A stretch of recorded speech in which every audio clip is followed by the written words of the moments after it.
Quiet Connection is proud to be affiliated with the Blue Dot Project through Postpartum Support International. As an ambassador, I am dedicated to promoting perinatal mental health awareness, spreading the blue dot as a symbol of support and solidarity, and ending the stigma and shame. The blue dot is a universal symbol for perinatal mental health and is owned by the community. That means you. Anyone can use it. You'll notice a blue dot on all of Quiet Connection's social media accounts. To learn more, visit thebluedotproject.org.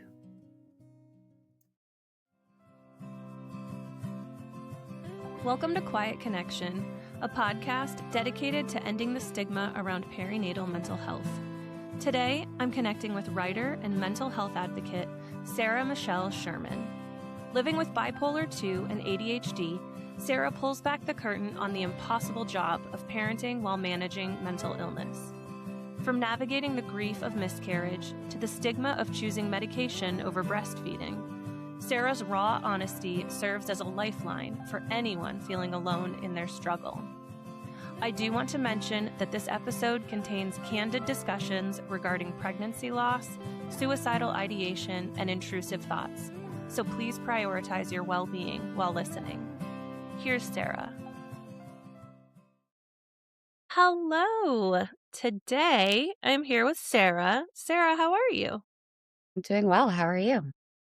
Doing pretty good. It's a Monday after daylight savings, and all things considered, I'm surviving. Yeah, the sun is out today, so I'm happy. Oh, I'm so glad for you. We don't have the sun here today in Vermont, so you can have it and and then just send some our way eventually. So yeah, I'm really excited to get to know you today and to get to share some space. I'll ask you what I ask all of my guests. I'd love it if you could introduce yourself, let us know who you are today and who you were before starting your parenting journey. So yeah, I'm Sarah Michelle Sherman. I'm a writer and a mother and a mental health advocate, I guess I would consider myself. I write a lot about my struggles with mental health and how that intersects with parenting. I'm a big believer that we need to talk more about the things that are causing us pain, so we feel less alone in the world. So I like to just be very honest in my day to day and my writing. Prior to being a mother, God, it's hard to think about that, right? I know. It's the tricky question. So I mean, mental health has been a big part of my story. I think I've had a lot of struggles since I was a teenager, and I have been working really hard for a long time to manage my mental illness. And I think that my struggle with that is a huge part of who I am and sort of what I feel compelled to do in the world with my writing is just giving, you know, holding space for these voices that are scared to speak the truth, I think, especially when it comes to parenting. There's so much shame associated with some of the things that we feel as mothers, and we just all need to be there for each other. Yeah. I mean, you hit the nail on the head. That's like our whole goal here. So Yeah. so you're in the right place. Yeah. We're on the same vibe here. And from what very little I know about you, there are a lot of questions that I have that I think are going to be so helpful for, like you said, who have had a prior history with mental health. Mhm. Because not only is there a stigma associated with mental health, like with perinatal mental health disorders, but there is such a stigma around just parenting in general while dealing with mental health challenges. Yeah. It's just so we're here to smash that stigma. Yes. Absolutely. Yes. One question that seems so simple but tells me so much is, did you always plan to have kids? Were they always part of your plan? So it's interesting. Whenever I think when I was young and I envisioned my life, I always thought I would be a mom. But then when it got as I got older and started, to date and wanted to get married and, had this idea of what I thought my life should be, I thought it involved being a mother. But then as I, you know, got into a serious relationship and eventually got married, I I thought it would I thought it would click. I thought it would be like, okay, now I'm ready.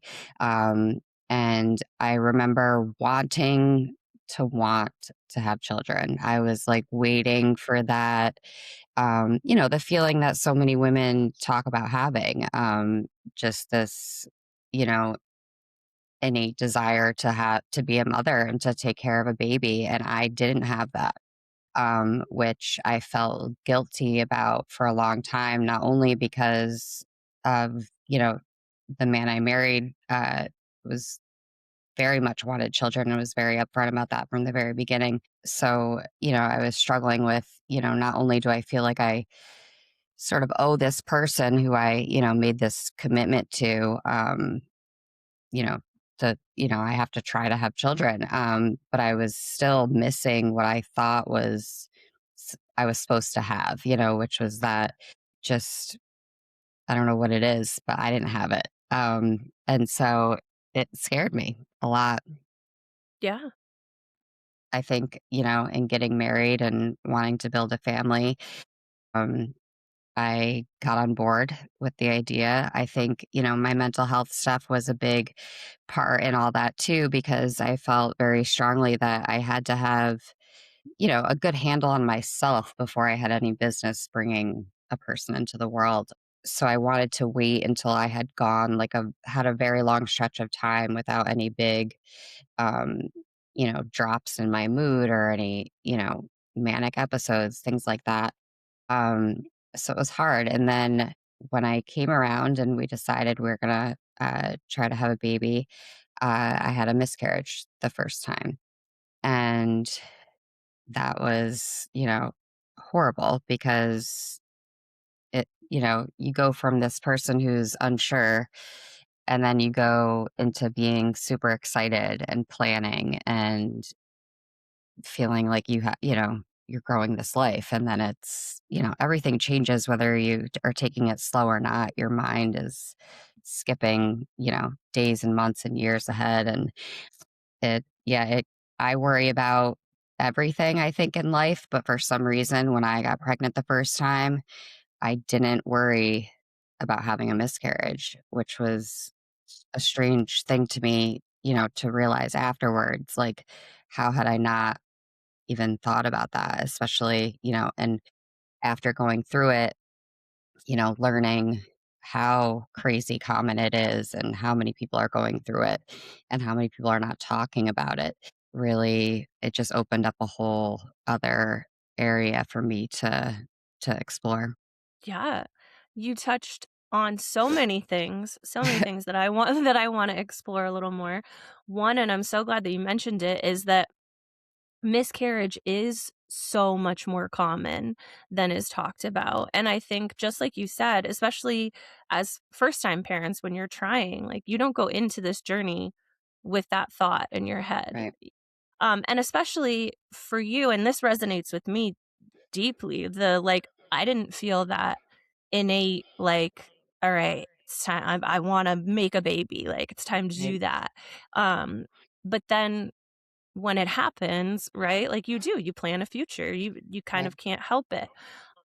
So I'm so glad that you brought that up, and I'm so glad that you mentioned too that it was after the fact that you learned how common it was, because it just seems to be every mom that I've talked to that has experienced a loss says, like, "Why don't they tell us this?"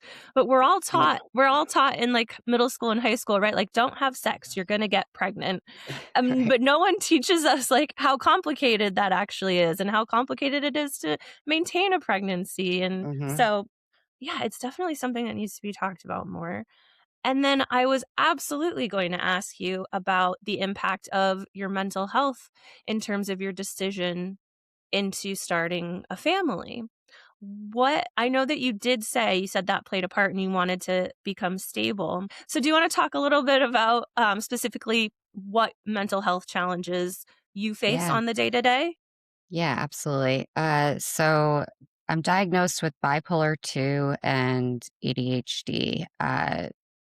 When I first started having symptoms, I was about 17, and for a long time was treated for general depression and anxiety, and went through several years of trial and error with different SSRIs and anti-anxiety meds and sleep medications for insomnia and, a whole mess of stuff.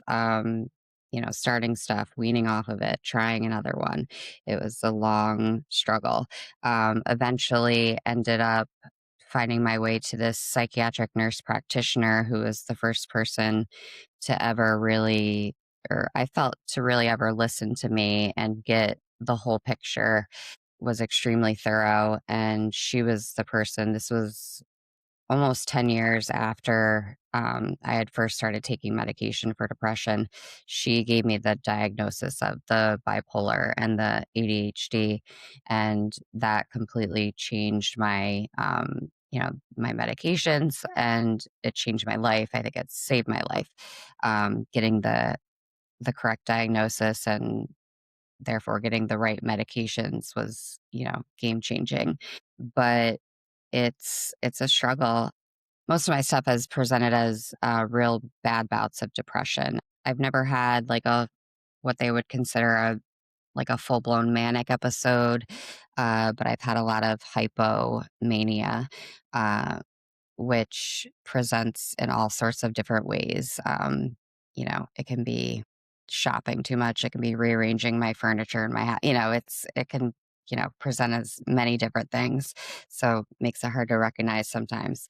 But in terms of how it all kind of plays a part in my parenting, I mean, even just the decision, I remember when I had to talk to doctors if I was going to breastfeed, they told me that there was, not a lot of studies done on, the types of medications that I was taking and um, how it affects babies. But there were some that suggested, the medications that I was taking, which were an antipsychotic and a mood stabilizer, could be passed through my breast milk to my baby.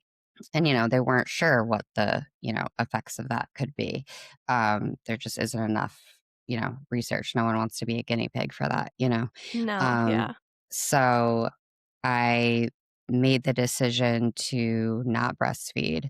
And even that in itself brought a lot of judgment, from a lot of people. I actually wrote a piece on that for Parents Magazine about my decision to remain on my medications rather than breastfeeding. And it was one of the first times that a piece I wrote got like a lot of negative comments. Mm, And it was, and everyone's so don't read the comments, but I can't help myself. But people are brutal. I mean, and it was really, really upsetting to read some of these comments from women who told me, I had no business even becoming a mother because of my mental health issues. And the, you know, the judgment from the world is one thing, but, judgment from other mothers and other women, I always find particularly painful or,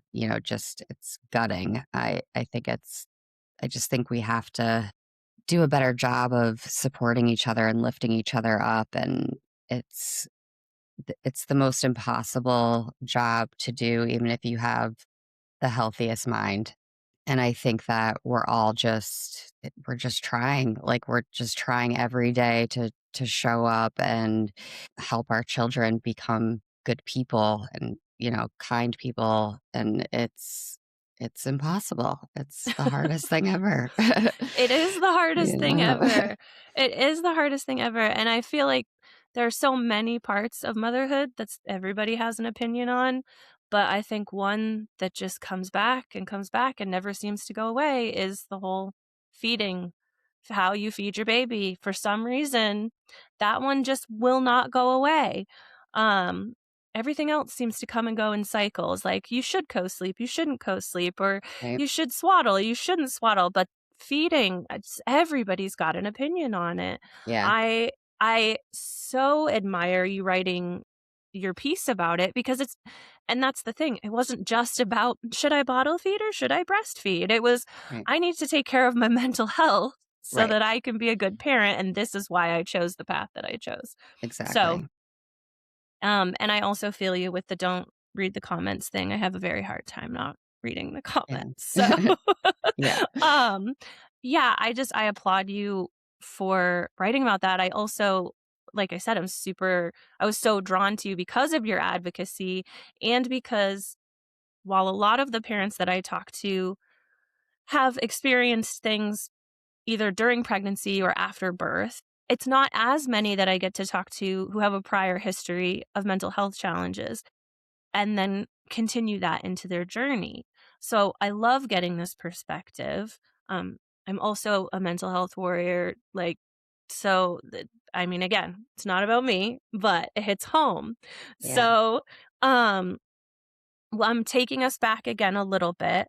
You mentioned when you did have the initial miscarriage, there was that shame and there were these just like opinions that came in from all over the place. I'm curious how you navigated that and how your mental health was impacted by that experience. Yeah, it was really challenging, because, like I said before, like, it was something I wasn't even sure I wanted, and then when it happened, it was all I wanted, and I just wanted, I wanted to be a mom, I wanted to have a full pregnancy, and it totally caught me off guard, and I wanted to just hide away, and that's the thing about particularly early miscarriages. It was 12 weeks and you can't take time off work. I wanted to like shout it from the rooftops, like that I just went through this and it's because it's a horrible thing to, you go around for weeks thinking you're taking care of this growing, thing inside of you and then it's just gone um and then you're like now what? And then on top of it, for me, it was, I was married to a person who, uh, he he really wanted to have a family, and of course, the miscarriage was a loss for him as well. But he was ready a lot sooner than I was to try again, um, and it took me a really long time. And then when I did get pregnant, I have a son now who's 4, and the pregnancy was awful for me. I think the miscarriage it took my mental health, back. It, I was really depressed for a long time. It was hard to pull myself out of that. A different sort of, feeling than a random bout of depression where I can't like pinpoint the reason, because of course there was a reason. Um, but it was debilitating in some ways. And I think what's so hard is that you have to just keep going because the world doesn't really care because it is, it's happening all the time, unfortunately. But then when I got pregnant again, it made the pregnancy, um, horrible for me. Every appointment that I went to, I thought they were going to tell me the baby was gone.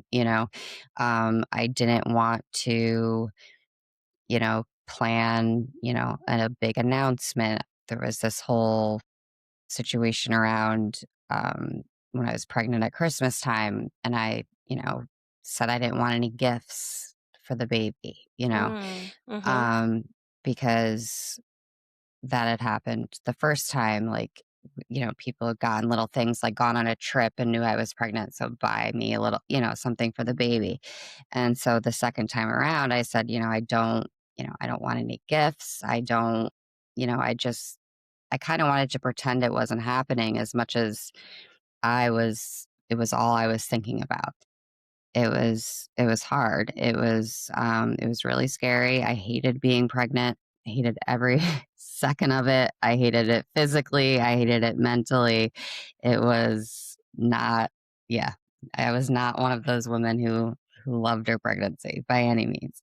Um, but and then it's a long, long 9 months, and then he was here, and he was healthy, and I've been very fortunate with my son, and then had another miscarriage after my son, which was an entirely different experience than the first one. I think more painful in a lot of ways because of just what was going on, in my marriage. And it was, I didn't want to be pregnant that time.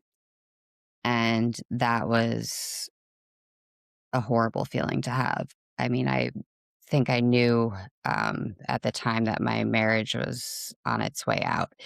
And this came as a very big shock, and I was devastated, because I was so aware of the state of my marriage, and um, just I had so much fear, but then decided to embrace it, and got excited and got hopeful, and thought it would change things, and then again, like, had the same, overwhelming fear that something was gonna go wrong, and it did. And that was that was crazy in itself because, I'm like, "Did I manifest this?" Because it wasn't something I wished for, of course, but it was like, I knew I had those thoughts at the beginning that it wasn't something I wanted, and I felt horrible about that. Um, and that took a real toll on me. So, that Yeah. was hard.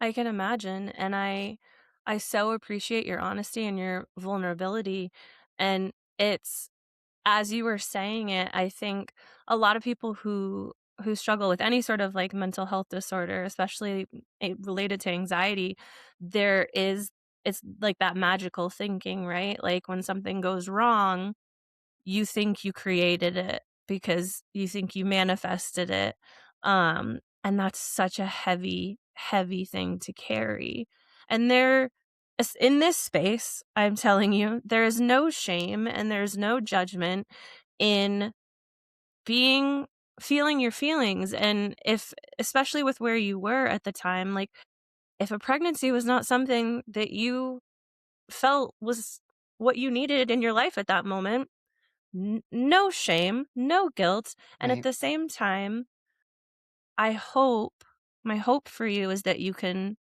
look back now and know that you didn't manifest that, but that's also really hard, right? When especially when you've experienced multiple losses. right. It's like, "What did I do?" So Yeah, many moms would think, "What did I do?" Um, yep, yeah, I can't imagine, and to be going through just everything you were going through in your personal life, and you had a little one to take care of right. at the time. Yeah. So I mean, I guess I'm curious. You've talked a little bit about feeling judged by other moms. Did you have anyone in your corner at that time? Was there anyone in your village? Yeah, I definitely do have a village behind me. I have a few really good friends who are also mothers. I think one thing that was hard was I didn't really have anyone that I was super close with that had gone through a similar experience. So that was definitely hard. And like I remember even my mom, saying things to me like, I feel so awful for you. I don't, I haven't been through this. I don't know what it's like. People don't know what to say, and I don't really know that there's much people can do or say. But I did have people that supported me. And I needed more help, I think, just raising my son when I was going through, the second miscarriage, because he was so little. I mean, he's so little. And I Yeah. just was not, I didn't have the, the strength, at times. not to mention my, marriage was falling apart. So I relied heavily on a few close friends, and very grateful uh, for them, because even though they didn't necessarily understand, they couldn't relate. They they carried my pain. They listened to me and let me cry, and yeah. Yeah. Yeah, and that again, another common theme, like, people I think because it's not talked about, and even if you do have those moms in your corner, if they haven't experienced it, it's so hard to know what to say or what to do, but, it sounds like you at least had people to sort of sit with you in your grief.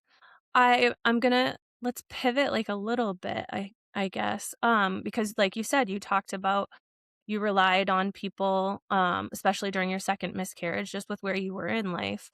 What are and were some of your coping skills, as someone who had experience with dealing with your own mental health? I guess coping skills through the difficult pregnancy, coping skills through the second miscarriage and everything that was going on in your life. How did you navigate being Sarah, showing up for Sarah, and showing up for your son? While also leaning into that support system. Yeah, I think for me, I mean, what first comes to mind is my therapist. I I go to therapy weekly and have for years. It's I wouldn't survive without it. I've been to a lot of therapists over the years. I've been with my most recent therapist for about 2 years, and she helped me through the second miscarriage, helped me through leaving my soon-to-be ex-husband, and she keeps me afloat. And I think in terms of, I have to like maintain a commitment to that. And there's sometimes, I'm like, a day before a session or a couple hours before a session, I'm like, I start feeling like overwhelmed with like what I'm going to have to talk about. And kind of, I want to cancel the appointment, or or I'm feeling like, oh, I just won't tell her that because I'm ashamed of that. Um, but luckily I pushed through that, and she's really great. And she's helped me. I can't even explain how much she's helped me. But I think one of the biggest things that she sort of taught me or reminds me of often is that, um, you know, two things can exist at the same time. Um, so I can love my son more than anything in the world and want nothing more than to be a good mom to him, but I can also find it extremely hard. All these things can happen at the same time. Like I can have all these horrible, intrusive thoughts, imagining the worst and imagining these, unrealistic situations, but that doesn't make me a bad mother, you know? And so I think just in terms of coping, it was just like, I had to keep reminding myself that, well, for one, that there was things I could do for my pregnancy, of course, but um, I could, try to eat the right things, take care of myself. There's all the obvious things that you can do, but I also had to sort of let myself, I kind of just like let myself be free in terms of like, I don't know what's going to happen. I don't know. Like, I felt like I didn't have complete control, So I think just like giving up a little bit of that desire to feel like I can control it all was a little bit freeing, and allowed me to get through it. But I think it's in terms of coping, like things I still really struggle to um, find, specific things that I can do to take me out of a bout of depression or an intrusive thought. I kind of just have to let it play out. But I think maintaining a commitment to therapy and just being committed to telling the truth, is kind of what saves me. I've become very aware of when that's happening and am quick to reach out for help, which wasn't always the case. But I do feel, especially since becoming a mom, I just have to, it's so important to me that I'm as good as I can possibly be so that I can be there for him. And so I just, yeah, I think just like this commitment to mental my mental health and going to, weekly therapy, going to my monthly appointments with my psychiatric nurse practitioner to adjust meds if necessary. It's like um just doing these, taking my medication every day. It's like these are the things that I have to do. I love how you pack so much into every response. Because no, really, because it leaves it well for people who are listening and not watching. I'm doing these huge head nods because it's so relatable and it resonates so deeply. I think especially what sticks out to me is like what you were talking about, like when you are approaching a therapy session and you're like, oh my God, like, I don't know if I want to talk about this, or like, I've had a good day. I don't need it today. And Right. like, all you want to do is cancel it. And it's like, no, you have to do this. You have to stick with this. And so recognizing that for yourself, that's something I struggle with too. That's so relatable. And also you when we initially connected, you something you said over and over again is that you're passionate about telling the truth and being truthful about this thing. Yeah. And that's what makes you such a stellar mental health advocate, and especially like a parental mental health advocate, is because we have to tell the truth. And the truth becomes less scary and easier to tell the more we do it. So yeah, you saying like you may not have always done that in the past and that could have been to your detriment. Now it's like, why would I not? Just like you said when you had your miscarriage, you wanted to shout it from the rooftops, like this happened to me. And I have this like mental image of like all of these moms coming up to you, like you're on the rooftop and everybody says you're like, they're like, me too. You know what I mean? Like, Yes. Yeah, yes. exactly. So And that's always like the most rewarding thing about, any of the pieces I've had published is, you know, feeling a little scared, I'm about to, talk, put something out there that people will have opinions about, people will think I probably should have kept to myself. But if there's one person that reaches out afterwards and says, I couldn't believe you felt that too. Like I thought, it makes it all worth it.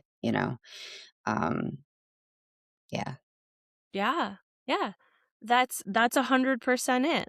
That's it. And I think so many of us have just had it culturally driven into us that we keep these things locked down, right? Like we don't talk about these things. You deal with it and you move on, and we we're not actually meant to do this by ourselves. Very early on in our conversation, you talked about how motherhood is an impossible job. It is an impossible job when you're doing it by yourself. And then you compound that with with mental health struggles. Right. Yeah. Yes, that is impossible to do by yourself. Yeah. Yeah, I mean, I'm grateful for every person I get to share space with, but I'm also even more grateful for people like you who are out here even when it's scary, advocating for yourself and advocating for others too. I'm curious, your little guy is only 4, Mhm. but I'm curious how you approach or if you approach the subject of mental health with him. And I mean in age appropriate ways, of course, like emotional regulation or understanding Mhm. your feelings. How do you sort of navigate that with him? Yeah, it's interesting, because I've been thinking about this a lot lately, because I feel like it's only a matter of time before I have to have, like, a real conversation with him about mental health. I mean, like I feel like I drop little, nuggets here and there, like, I we talk a lot about how important it is to be kind, and and he gets sick of hearing me say it and will say to me, "Why are you telling me that again?" And I'm like, "Because it is the most important thing, you know?" And so I think, there's been times when I've talked to him about how just we don't know what other people are feeling and we don't know what's going on with other people, so we always have to be nice, and I think that's, a 4-year-old explanation that works okay for now. But, there was, I also wrote about this at one point when he was real little and he's starting to learn words. And I was getting ready in the bathroom and he was going through my drawers and picked up one of my prescription bottles and was shaking it kind of like a rattle. And I'm like, put mommy's medicine back, and then he's trying to say medicine, and I'm like, there's part of me that's like, oh, good. Like, he learned another word. And then, but then there's the other part that's like, one day he'll be like, what are you taking this medicine for? Are you sick? Mm-hmm. And so, thinking about what I'll say, and I still don't know, you know, it's it's scary. It's also, uh, I have concerns, obviously, mental health stuff is very genetic, I worry, what may be passed to him, but I also, like, as he gets older, like, what I want him, um what I want him to know and what I think everyone needs to know is that, yes, this is something that I have. It's something that I struggle with, but I'm not broken. I'm not weak because of it. If anything, I think it makes me stronger and more compassionate. I think I have a lot more empathy because of my experience with mental health issues. I just, I want him, I'll want him to know that I'm doing what I can to take care of myself, which, is why I go to therapy and why I take, several pills a day because that's what I have to do so that I can be here, you know? Yeah. Yeah. And again, no, I mean, this is one of those things that you hear all the time and can be like, okay, all right, I roll, but like no shame in the med game, right? Right. Like it's treating your mental health is the same as treating your physical health. And I like acknowledge your thought that you had in that moment, like, oh, someday I'm gonna have to explain to him why I take these. But I also think you handled that moment beautifully, right? Like your medication was in a safe container, first of all. You didn't freak out when you saw that he had them and you were like, oh yeah, new word. Yeah, that's Yep. medicine. Yep. Yep.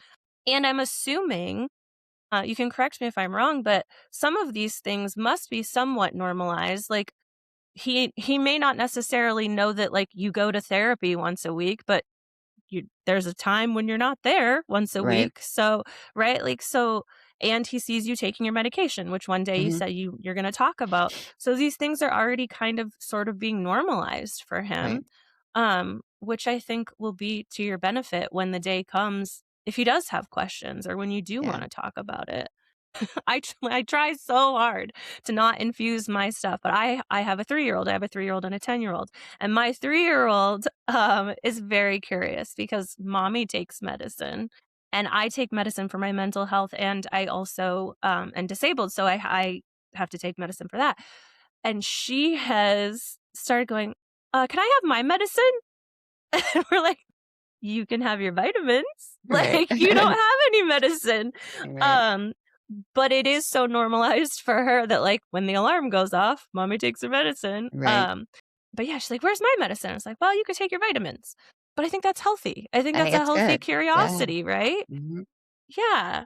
Um, so let's kind of transition a little bit into your advocacy work and your writing and stuff because you've been up against a lot. You've been up against a lot and you're still up against a lot and as mental health warriors, this is a daily not just a daily battle. Like sometimes it's an hour by hour battle. Like you said, so you get these intrusive thoughts and you just have to ride the wave, Hmm. right? And it makes life really difficult. When and how did you sort of make the decision of like, yeah, I'm gonna start talking about this. I'm gonna start writing about this. Well, it's interesting. So, like, I was studying writing in college and undergrad, and had never taken a personal essay class before. I was just kind of starting to like explore that genre of writing without even really knowing. I guess I was writing about my mental health, and it concerned my professor. Um, and he reached out and got, like the counseling center, at the school involved. And that kind of, that got my parents to pay more attention to what was going on with my mental health. And I think from there, it was like, I don't know, it was interesting to me that like it caused such like a ripple, like it was like, to me, it was just like, these are just my normal, I wrote something about how I wished I could stop breathing, like just for a second, just to see if I would fight to like come back. Mhm. And just like, and to me, like that was like nothing like that wild, but people were like, oh, like you sound suicidal, Mhm. but at least like it got me having more conversations about what I was feeling and stuff. And it also got me writing more. I just started writing. I fell in love with writing nonfiction and was writing poetry about, what I was feeling, and then longer essays. And then eventually when I got to grad school and was thinking more about how I could place my writing, um, I just felt very strongly that I needed to talk about the things that I didn't feel enough people were talking about. And I wanted to write about the things that scared me. And I figured out pretty early that how I was able to make sense of a lot of things and how I was able to get through things was writing about them. And then as a result, even if it was, one or two people that reached out after a piece was published, it that's what it means so much to me. It's like I do it for myself because it's like it's its own sort of therapy for me. I think it also, by writing about this stuff, it helps me kind of let go of it to a certain degree. Like I was struggling at one point with having these like obsessive, intrusive thoughts about my parents dying. And it was just like, it was just coming up over and over again. And it was really distracting. And I just was like, I have to write about this. And I wrote about it. And then it kind of got a little quieter for a while, So it's like, I think writing about this stuff, I know that it helps me, and I think, my hope is that it helps other people, and I hope to be able to do it on a bigger scale. I'm working on a book right now. A lot of it is about my struggle with mental health. And it's the stuff that I love to read is about people's struggles with this stuff, and um, because it looks so different to everybody too, which I think is really interesting about all of this is that no one like you really have no idea what's going on when you look at somebody. It doesn't matter, they could be showing up to their job every day looking all put together. You have no clue. And I just wish more people like would remind themselves of that just because something looks a certain way doesn't mean that's what it is. And people can be, very high functioning and very, very depressed. And, there can be so many things going on beneath the surface. And yeah, the writing is just how I survive it all, I think. Yeah.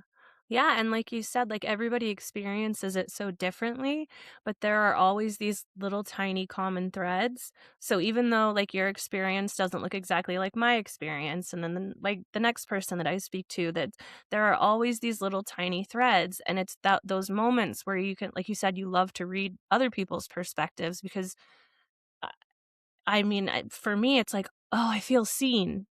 Like, Right. okay, I'm not the only person on the planet who has Right. had this thought, or I'm not the only person on the planet who has thought about, what if I just stopped breathing for a minute? What would happen? And yeah, and like you said, like even if it touches 2 or 3 people, which there's so many, it's gonna touch so many people, um, it's worth it because then you've created this little web of people who don't feel alone anymore. Yeah. And something when you were talking about, like, your college professor getting concerned and, like, your parents getting concerned, it reminded me of another mom that I know whose child was writing things like this, and the school got all, like, concerned, and the mom said, call me when she's not writing this anymore. Like, when Mhm. she stops writing it down, then I'll start to worry." Yeah. And that reminded me of, like, it's your way to get it out. It's your way to Right. quiet it down, and, Yep. I think that's beautiful. So, yeah, I guess I'm gonna start winding us around, but to sort of, like, bring your son back into this a little bit, like, one day when he's older, if he reads some of the things that you've written, what what do you hope he takes away? What do you hope he takes away from your advocacy and your writing? I hope that he just knows that I am fighting it, that I won't give up fighting it, especially because of him. And I think I, I talked about this with someone recently, but it's it's kind of a dark realization, but it's an honest one, and it's that becoming a mom, uh, at least as far as I can wrap my brain around it right now, I think becoming a mom has taken suicide off the table for me. Not that I think, you know, I think it's a complicated topic, but I know that I've had those thoughts a lot throughout my life. Um, and it, for a long time, no matter how far away it might have been, it felt like an option at times, Mhm. um, which is painful and sad and awful, but it's true. And since having my son, I no longer feel like that's an option. So that has changed things for me. And I hope I would want him to know that as much as I fight all this for myself so that I can, you know, feel okay and get through my days, I am doing it so much for him now, because I want to see everything that he's going to do. And I have to, it's, it's going to be something that I have to take care of, you know, for the rest of my life. I'm going to have to go to therapy. I'm going to have to take these medications. And I'll do all that and I'll change my medications if they stop working. Yeah, I won't give up trying to work through all of this. Yeah. Well, you are a badass. I know that sometimes it's hard to sit in that power, especially when, like you said, this is an ongoing thing. This is the rest of your life. This is something you're gonna be dealing with. But the fact that you can sit here and say, "I'm not gonna stop. I'm not gonna give up. I'm gonna keep going." You're a badass. Thank you. You're doing the dang thing, and yeah, I admire so much your honesty, like you said, your truth telling, even when it doesn't feel nice, even when it feels scary, even when it feels like I shouldn't say this because I don't know what they're gonna say. You're gonna say it anyway. And I appreciate that so much. Um, Before I ask you my final question, which is a little exercise that I'm trying out this season, if my listeners want to learn more about you and follow along in your journey, which I would recommend they do, this will all be linked in the show notes, but where would you say is the best place for them to find you? SarahMichelleSherman.com, and my Instagram is also Sarah Michelle Sherman. Perfect. Listeners, please check the show notes. Follow Sarah. And now, what I think is the fun part, hopefully you'll think it's the fun part. This is the woo-woo part of the podcast. So I've been doing this thing where we've been going retro, like back in the days before cell phones, where you could like always be texted and reached all the time. We're thinking back to like leaving a voicemail, right? You called. You don't know who my next guest is going to be. You don't know if it's a mom, a dad, a caregiver. You don't know what their struggle is or what they're going through. But you called into Quiet Connection today and they weren't here. So you've got to leave them a message. And you can literally interpret that in whatever way you want. But what do you think your message to my next guest would be? Ooh, that's so fun. That's a good question. That's a good game. Let's see. My message would be your thoughts do not define you. They don't make you weak. They don't make you broken. And your truth, as scary and painful as it can be, the telling of it can, I think, save lives. I love that. And I'll tell you, I've never got the same answer twice. And the woo-woo part of it is that you'll have to go back to the episode before yours when these come out to get your message. That's right. And see if it resonates. I'm going to be checking back in with you guys. Be like, hey, did that message hit or was it a total misfire? Right? Like, that's great. So yeah, I thank you so much for sharing your story, for sharing space, for sharing your truth. And I'm really glad that I got to spend some time with you today. Yeah, me too. Thank you so much. Thank you for sharing space and your story with me, Sarah. Your reminder that your thoughts do not define you is a powerful mantra for any parent riding the waves of intrusive thoughts or depression. Whether you're a fellow mental health warrior or just having a hard Monday, I hope Sarah's vulnerability helps you breathe a little easier. You aren't broken, you aren't weak, and your truth matters. Make sure you're following along on social media at Quiet Connection Podcast so you never miss an update, resource, or moment of connection. And if you'd like to share your story, send me an email at chelsea@quietconnectionpodcast.com or visit our website linked in the show notes. I'd love to share space with you over the airwaves or through our new written features. Join us next time when another story is told and you realize you are not alone. I see you.